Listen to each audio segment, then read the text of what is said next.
In today's video, I'm going to show you how to fix Steam error 34 quickly and easily. This is a common issue that usually appears when Steam is having trouble connecting or logging you in properly, and the good news is that it's often very simple to fix.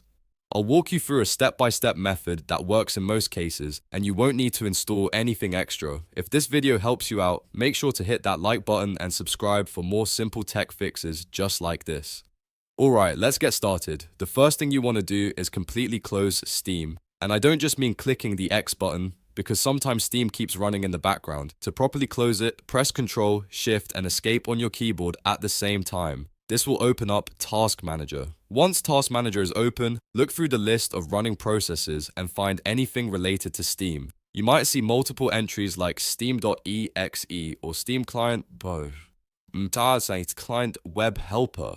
Make sure you click on each Steam-related process and then click End Task. This ensures Steam is fully shut down and not stuck running in the background. After you've ended all Steam processes, don't reopen it immediately. This step is important. Wait for about 2 to 5 minutes. Sometimes error 34 is caused by temporary server issues or connection hiccups, and giving it a bit of time allows everything to reset properly. Once you've waited a few minutes, go ahead and open Steam again like you normally would. Try logging in and see if the error is gone.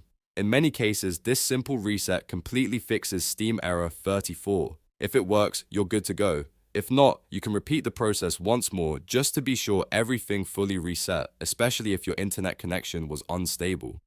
This method works because it clears any stuck background processes and forces Steam to establish a fresh connection to its servers, which is often all that's needed to resolve this error, and that's it. That's how you fix Steam error 34 quickly and safely. If this video helped you, don't forget to like the video and subscribe to the channel for more easy tutorials and fixes. Thanks for watching, and I'll see you in the next one.